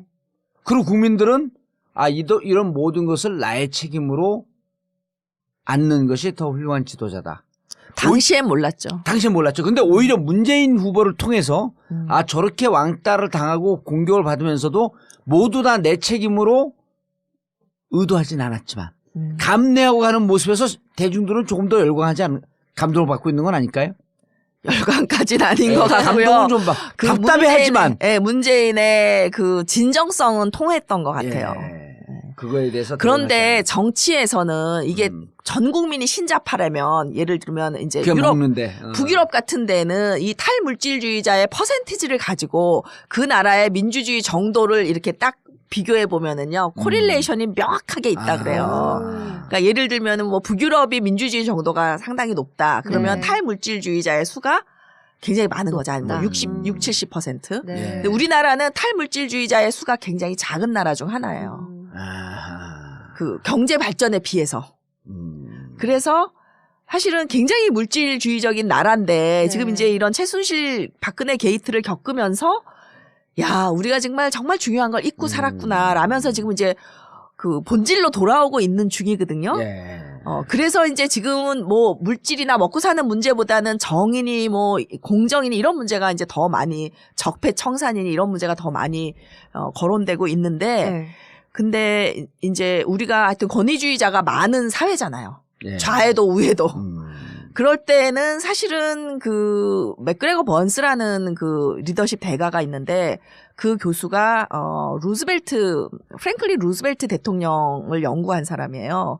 근데 뭐라 그랬냐면 프랭클린 루즈벨트는 그 아주 교활한 여우와 용맹스러운 사자의 모습을 다 가졌다라고 해서 가장 그 뛰어난 리더십으로 꼽아요. 근데 저는 그 점에서 김대중 대통령이 가장 닮지 않았나. 그러니까 권위주의자에게는요 권위적인 게 좀 먹혀요. 그래서 이게 오바마도 그런 어려움을 많이 겪었는데 지금 이제 퇴임할 때 되니까 이제 지지도가 높은데 임기 중에는 노무현이랑 똑같이 뭐만 하면 오바마는 사과를 잘해요. 왜냐하면 신자파들은요 내 행동이 남하고 다르면 그 사람을 기분 나쁘게 했잖아요. 내가 비록 잘못하지 않아도 쉽게 사과해요. 그리고 그게 내 정체성을 건드리지 않아. 네. 그래서 오바마가 사과를 잘해요. 그래가지고 벨크로 대통령이라 그러고 레이건은 테플론 대통령이라 그랬는데 그러니까 레이건은 뭐냐면 절대 사과하지 않아. 그러니까 그 박근혜 대통령하고 똑같아. 유체 이탈 하면요 국민들이 아 맞아 저런 노인네가 뭘 알았겠어. 우리 불쌍한 대통령. 그러니까 테플론이야. 다 보호해줘. 근데 벨크로가 뭐냐면요 찍찍이야 찍찍이. 근데 찍찍이 뭐예요? 모든 먼지가 다 붙잖아요. 예. 그러니까 오바마가 사과할 때마다 그래 너 잘못했어. 이거예요. 권위주의자들은 우습게 하는 거예요. 잘못했으니까 체결하라 그러고. 예. 그래서 그 후보일 때는 지금 전략이 나쁘지 않은데 음, 리더가 되면 우리 사회의 그 탈물질주의자의 퍼센티지를 보고 거기에 맞는 리더십을 테플론적 정책도 필요하겠다. 그렇죠. 예. 알겠습니다. 왕따 정책으로부터 향후 출범할 대통령의 리더십까지 정봉주의 전국구 마치겠습니다. 감사합니다. 감사합니다. 그런 기존 언론계의 권위와 질서를 또 갖고 있어. 그러니까 이게 대중적으로 확 꽃을 피우기에는 뭔가 빗장이 좀 있었던 거예요. 그래요? 그때는 오히려 그런 뭐 하여튼 우리가 보통 평소에 안 쓰는 낯뜨거운 용어들이 많이 나오잖아요. 그런 용어들이 오히려 대중의 접근성을 이제 막았지. 막았던 것 같은데 낙검수가 하면서 아니 딴지일보는 폭발을 못했는데 왜 낙검수가 폭발을 했지 하고 제가 생각을 해보니까 네네. 이게 신자파가 확 퍼진 거예요. 신자파가. 그리고 이런 문화가. 거예요. 낙곰수 기자들은 그냥 평범한 기자들이 기사를 썼는데 낙곰수는 딴지일보는 근데 낙곰수는 국회의원 했던 사람이 감히 바닥으로 내려온 거야. 제 역할이 결정적이지 않았을까요? 그것도 있고 그것도 있고 제가 볼 땐 5년간 문화혁신 문화혁명이 일어났었던 거죠. 5년간 예. 노무현이 대통령 맞아요. 하면서 예. 욕도 먹어가면서 탈권위주의 문화를 확산시킨 게 탈권위주의 문화를 확산시켰고 예. 그리고 2007년도에서 정권이 바뀌고 난 다음에 다시 4년 동안의 반동의 세대를 보면서 더 폭발을 한 거지. 그렇죠. 예. 그러니까 너무나 그 갈증이 나 같이 난 있었던 거예요. 데서 그럴 때 다시 노무현이 뿌려놨던 문화가 바로 이런 신잡하고 탈권위주의고 평등과 소통의 문화고 참여의 문화다라고 하는 것을 약간 문화적 형태로 낙곰수가 보여주니까 그렇죠. 폭발을 한 거지. 예, 예. 그래서 아. 제가 노사모부터 낙곰수까지 이런 책을 쓰다가 아직도 다 못 쓰고 예. 있는데. 아니 근데 교수님 저는 개인적으로 예. 정말 이런 얘기 하고 싶지 않은데 예. 그때 낙곰수를 제일 많이 비판했던 문화평론가가 누군지 아세요? 우리 쪽에 진보 진영에 누구예요? 진중권과 예. 허지웅이에요. 왜요? 허지웅은 이제 완전 딴따라로 갔고 네. 진중권 교수가 이거를 뭐라고 그때 비판했나 나 감옥에 있을 때 잘 기억도 안 나는데 그래갖고 낙곰수를 엄청 씹었어요. 정확히 어떤 점에 대해서 그 기억 안 난다니까 이 사람이 자꾸 물어보고 있어. 그래요? 그런데 저는 기억하는데 예. 저한테 진중권 교수가 뭐라고 공격을 했냐면은 네. 근데 진중권 교수는 남을 비하하는 공격을 해요. 저한테. 그리고 심지어 저는 박사잖아요. 자기는 석사지만. 근데 저더러 멍청하다고 공격을 해요. 그런데 그게 굉장히 엘리트즘에 쩔어 있는 거예요, 이 사람이. 예. 그래서 이제 남을 그렇게 비하하거든요. 그러니까 그 근데 권위주의 문화여서 그럴 수 그럴 있어요. 수 있고 그 사람이 약간의 낙곰수 정확하게 뭐라는지 기억이 안 나는데 무슨 우상주의 막 이런 거로 비판했는데 저한테도 비판한 게 제가 이제 낙곰수를 굉장히 그때 막 트윗에 많이 예. 호응하고 광고하고 뭐 김어준을 지지하고 네. 이랬을 때 이제 그 저한테 교수가 낙곰수 같은 거나 좋아하고 예. 이랬어요. 그러니까 교수가 이게 뭐냐면 권위 없이 그러니까 이 사람이 그런 굉장히 거죠. 권위주의 문화를 가지고 네. 있다는 거죠. 예. 그래서 근데 이제 진중권 교수의 장점은 뭐냐면 이분도 진짜 자기는 양심 결벽인 척 하지만 진보 진영의 많은 정치인들을 비판하고 재단하고 예단하고 함으로써 특히 이제 광노현 교육감 같은 사람 공경에 빠뜨렸던 대표적인 사람이거든요. 네. 근데 절대 사과 안 해요. 예. 이 구자파들의 특징이 사과를 안 한다는 거예요. 근데 진중권의 장점은 계속 자기 발전을 한다. 예. 그래서 요새는요, 또 완전히 신자파처럼 행동해요. 이게 그분의 장점인 것 같아. 그래서 한때는 정말 입진보의 대표 인물이었고, 구자파의 대표적인 인물이었지만, 네. 이제 지금은 또. 근데 난 진짜 교수님 말씀을 끊어서 죄송한데 예. 진중권하고 전 싸우진 않았는데 저는 진중권 교수가 뭐라고 저를 씹었는지도 몰라요. 예. 근데 뭐라는데 내가 뭐 진중권 교수 그러면서 내가 이제 가볍게 농담하듯이 뭐 알아 뭐 이런 식으로 한마디 툭 던졌는데 마치 엄청나게 진중권 교수를 비한 것처럼 하니까 진중권 교수가 또 나를 공격을 했대. 전 몰라요. 일단 글을 잘 열심히 안 읽으니까. 근데 어쨌든 제가 그렇게 저를 공격한 진중권 교수와 채널A 외부자들이라고 하는 방송을 같이 하고 있잖아요. 그렇잖아요. 예. 그거 얼마나 훌륭해 내가.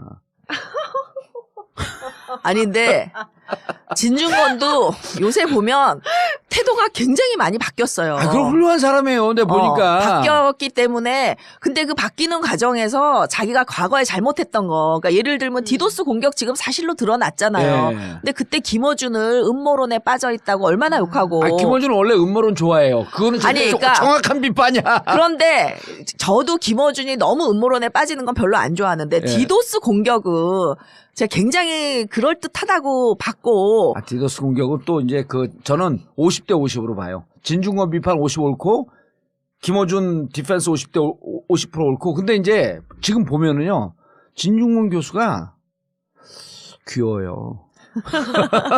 정말 아니, 귀여워요. 그분이 장점이 있어요. 네. 그런데 저는 진짜 허지웅이 용서가 안 돼. 거긴 얘기도 하지 마세요. 재미없어, 교수님. 왜 용서가? 우리가 여기에 이거 편집해버려. 올릴 거리도 안 돼, 걔는. 저는 허지웅이 정치적인 발언을 못하도록 싹을 잘라야 된다고 생각해요. 이번에 또 나와요? 그 SBS에 그 나오는 걸로. 사회 연재하는데? 네, 나오는 걸로 SBS 나오더라고요. 그런데 왜 저는 허지웅은 이런 정치적 발언의 기회를 주면 안 된다고 생각하냐면 저는 시민 블랙리스트에 올려야 된다. 허지웅을. 네, 왜 그러냐. 허지웅이 대표적으로 그 일베와 친노가 똑같다라고 주장하는 사람이에요. 근데 일베는 사실 우리나라니까 이상한 대통령이니까 이게 합법 사이트로 남아있고 처벌을 받지 않지 독일 같은 나라였으면요 벌써 혐오 발언으로 처벌받았어요. 그 우리나라도 혐오 발언을 처벌하는 혐오 발언 금지법이 지금 입법 예고돼 있어요. 그러니까 뭐냐면은 의미가 있네. 그 자신이 그냥 편집할 일이 아니네 이게. 그렇죠. 자신이 선택할 수 없는 뭐 인종이나 지역이나 뭐 연령이나 성이나 선택할 수 없는 거 아니에요. 그렇죠. 이런 걸로 인해서 비하 발언을 하면 안 되는데 일베는 기본적으로 그런 거를 비하하거든요.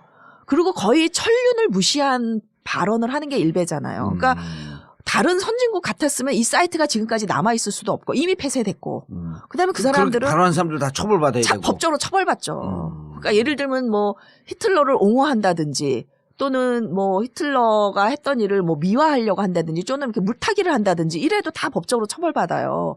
그런데 일베라는 거는 이거는 범법행위거든요. 우리 지금 아직 혐오 발언 처벌법이 없어서 그런데 그럼에도 불구하고 상당히 많은 명예훼손과 잘못된 정말 오죽하면 일베충이라 그러겠어요.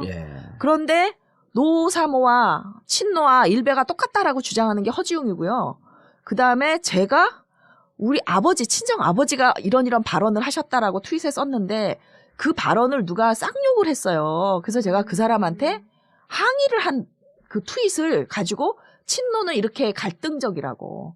그러니까 제가 먼저 공격한 것도 아니고 공격을 당한 것에 대해서 방어를 한 건데 그거를 친노가 공격적이고 갈등적인 그 하나의 예로서 그걸 딱 쓰는 거예요.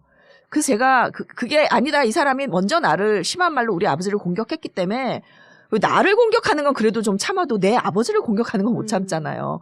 그래서 항의를 한 거다라고 했으면 자기가 사과를 해야 되잖아요. 그렇죠. 그 사람들의 특징이 일체 사과를 안 한다는 거예요. 그러고선 어쨌든 트윗에서 견딜 수가 없어가지고 트윗계를 떠났는데 저는 이런 사람은 절대 정치적 발언을 하도록 허용하면 안 된다. 왜?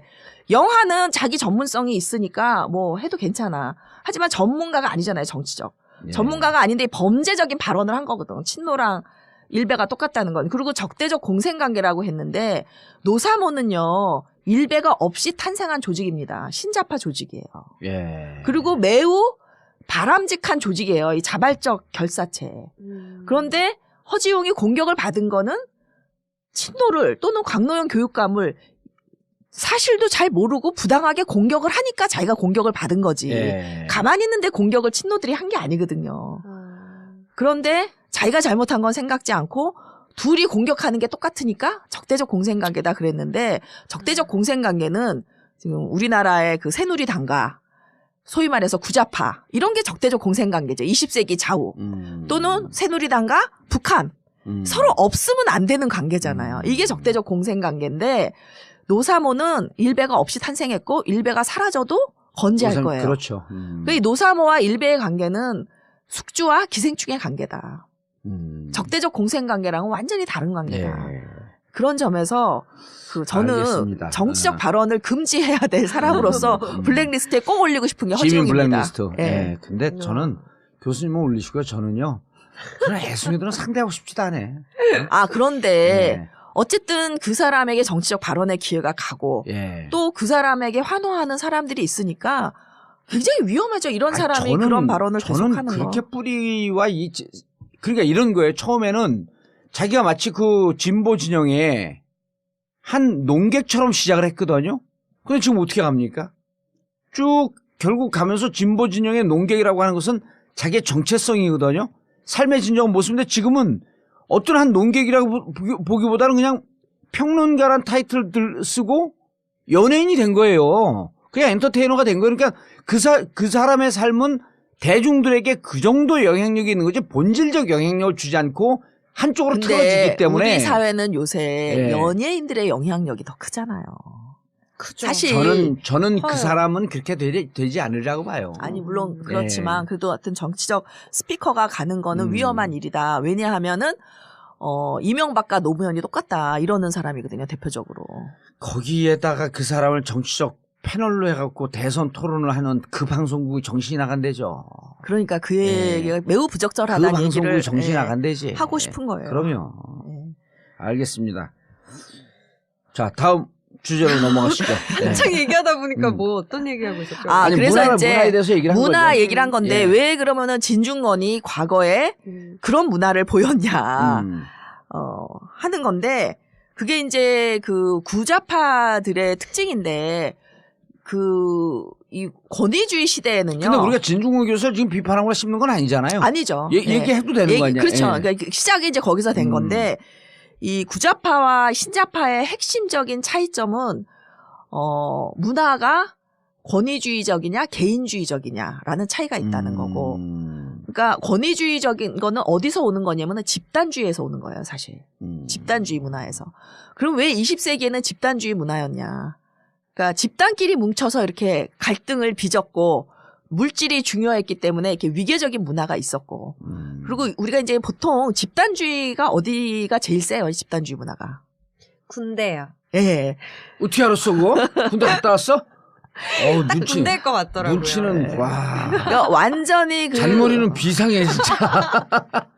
상명하복. 예. 이렇잖아요. 우리가 전통 사회를 가보면 우리가 자연재해에 맞서서 먹고 살아야 됐기 때문에 사실 그 마을에 리더가 있으면 일률적으로 복종하는 네. 그런 집단주의 문화가 발전돼 있거든요. 그래서 이 문화가 20세기까지 이어졌던 거죠. 네. 그래서 집단주의 문화는 기본적으로 위계적이고 물질주의를 중시하고 물질주의를 중시한다는 것은 아직 안전하지 않다는 거예요. 물질의 빈곤으로부터 또는 전쟁으로부터 안전하지 않기 때문에 이 물질주의자가 되는 거거든요. 그러니까 이들에게 있어서는 권위주의가 굉장히 중요하고 집단주의가 중요해요. 완전히 폭력 시위로 가요. 그래서 이 68 세대가 전 세계적으로 68 혁명이 일어납니다. 프랑스에서 시작한 이 시위가 반전운동으로 쫙 퍼지면서. 예, 미국으로 건너가고 뭐 독일로 가고 일본으로 가고 그래가지고 이 대학들이 완전히 몸살을 앓게 되는 거거든요. 근데 정말 프랑스는 아주 폭력적이었어요. 예. 버스 불태우고. 그 사람들은요. 네. 아니 근데 우리 이번에 촛불 때 프랑스 사람들이 왔고 내가 전국구에서 한번 얘기했는데 그 프랑스 가수 지망생이 왔거든요. 한류에 빠져있는. 네. 걔가 한 4차 5차 촛불 집회 때 저를 만났는데요. 이제 다른 친구 또 가수 지망생하고 이제 왔는데 이런 얘기를 해요. 참 이상한 사람들이래. 스트라이크라고 하는 말 자체 이미 스트라이크는 뭘 때리고 기존 질서를 부시는 거 아니에요? 그리고 자기들 나라에선 일단 100명, 200명만 와도 스트라이크는 부시는 거기 때문에 그걸 데모할 때 무조건 부셔야 되고 기본 폭력성을 담보하는 거고 그걸 막는 쪽에서도 그런 것에 대한 깊은 관용이 있다는 거예요. 근데 그건 어떻게 저 많은 100만이 모여갖고 안 때려 부시냐. 너무 이상하다는 거예요. 휴지 줍는 거 보고. 그러니까 우리가 여러 면에서 그 선진국들을 앞서는 부분이 있는 거예요. 21세기에 그러니까요. 와가지고. 그러니까 우리가 늘 서구를 뒤따라간다고만 생각을 했기 때문에 저도 신자파가 벌써 나타났다는 것에 대해서 깜짝 놀랐죠. 그랬는데 이제 보니까 지금 트럼프 당선된 걸 보면 딱 우리 10년 전 이명박 당선될 때랑 분위기가 똑같아요. 비슷해요. 그럼 똑같아요. 2007년 네, 그러니까 내가 가서 BBQ로 한번 싸워주고 와야 될 판이야. 그러니까 노무현의 이제 식상해가지고 네. 이명박을 받아들였듯이 오바마의 식상한 국민들이 이제 트럼프를 그러네. 받아들인 것처럼. 근데 이제 이 시위도 보면 우리가 서구를 앞서 나가잖아요. 앞서 나갔죠. 완전히 그러니까 우리가 앞섰죠. 이게 인터넷이 발달하다 보니까 21세기 문화가 그냥 훅 들어와 버린 거예요. 그리고 신자파의 핵심적 그 근거 토양이 제가 보니까 신자파가 서로 간의 소통이나 이런 것이 왕성한 상태에서 꼽히는 것 같아요. 그렇죠. 그렇죠. 그리고 우리가 지금 이 왜냐면은 촛불이나 신자파의 핵심이 뭐냐면요. 권위주의 싫어, 꼰대지 싫어 이거거든요. 이건 뭐냐면 수평이야 우리는. 우린 다 수평적 관계, 평등해. 대등한 네. 대화 관계. 네. 이게 노무현 대통령이 주창했던 거 아니에요. 네. 그 검사와의 대화니까 이 들이 그냥 그러니까 그러니까 이게 문제가 뭐냐면 권위주의적인 문화를 가지고 있는 사람은 강자한테 약하고 약자한테 강하잖아요. 이런 문화를 가진 집단은 밟아줘야 돼. 그런데 이 또 신자파가 누구에게나 평등하잖아요. 그렇죠. 평등하게 소통하잖아. 그러니까 이제 자기가 약간 권위주의 문화를 가지고 있었던 사람은 노무현이 저게 대통령이 채신머리 떨어지게 저게 뭐냐라고 욕했으면 자기는 권위주의 문화고 예. 아 노무현 대통령 너무 멋있다. 어떻게 검사랑 저렇게 맞짱을 뜨실 수가 있지? 하면 이게 신자파인 거예요. 저도 신자파네요. 그런데 저도 신좌파네요.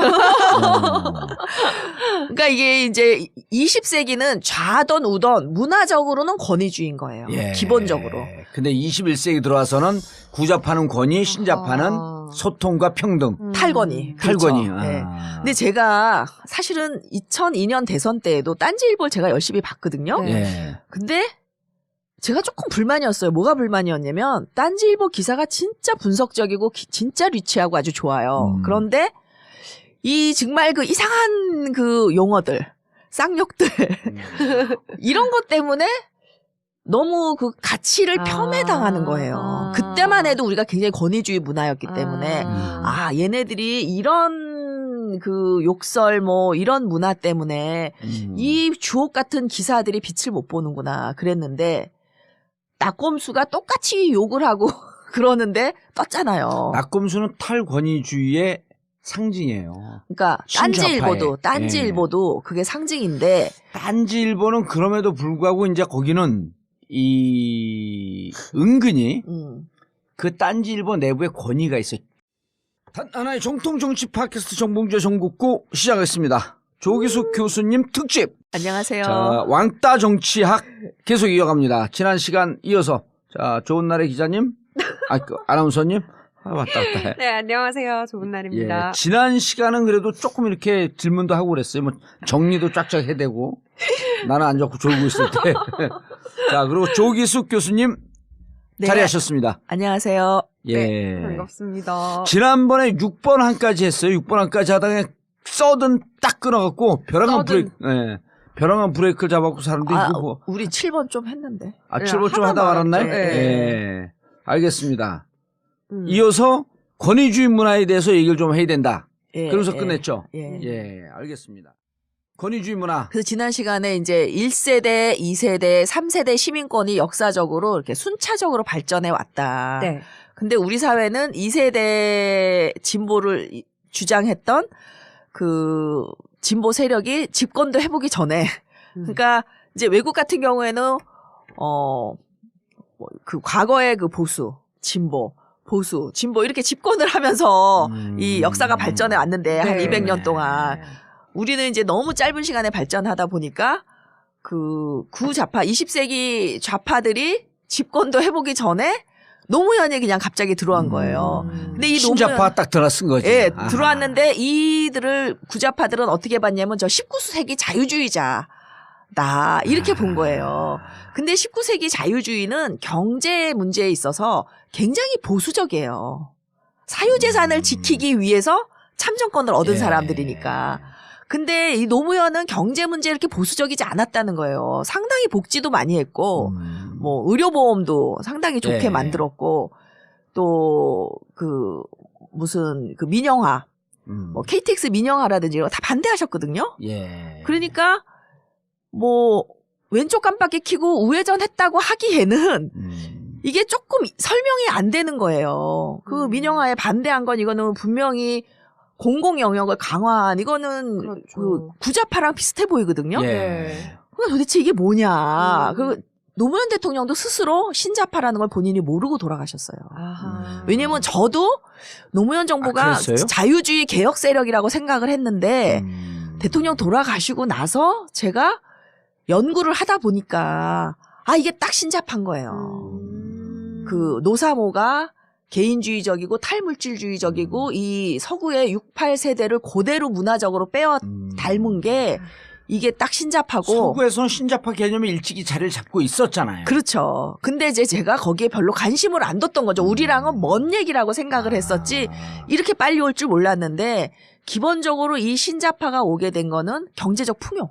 그러니까 경제적 어려움을, 그러니까 물질주의라는 건 뭐냐면 물질이 중요한 세대잖아요. 네. 이 세대는 경제적 풍요를 경험하지 못한 사람은 어렸을 때 경제적 풍요를 경험하지 못하면 아무리 잘 살아도 쥐어짜요. 경제적으로. 제가 늘 얘기하는 게 문화란 어쩔 수 없다. 예. 그러니까 저는 결혼할 때 양쪽 문화가 좀 비슷하지 않으면 참 갈등이 많다라고 결혼 생활을 해보니까 느끼게 되는데 이게요, 먹고 사는 게 어려우면 문화가 그렇게 중요하지가 않아요. 근데 이제 먹고 살만해지니까 문화가 굉장히 중요해진 거예요. 특히 젊은 세대들에게는 68세대, 68혁명 세대들은 이 68혁명이 어떻게 일어났는지를 보면 이게 프랑스 그 대학에서 여학생 기숙사에 남학생들이 못 들어가게 되어 있어요. 네. 밤 12시가 넘으면. 네. 근데 들어가 있다가 누가 걸려요. 그래서 이 학생이 징계를 받거든요. 거기에서 반발하는 시위를 하면서. 정말요? 네, 그러니까 이게 굉장히 윗세대와 이 젊은 세대의 문화적 관점이 틀린 충돌이죠. 거지. 네. 우리가 성인인데 당신들이 뭔데 나를 징계하는 거야. 데이트 권한을. 예, 하면서 그 시위가 어떻게 되냐면은 베트남 전쟁 반전 시위로 맞아. 발전이 되면서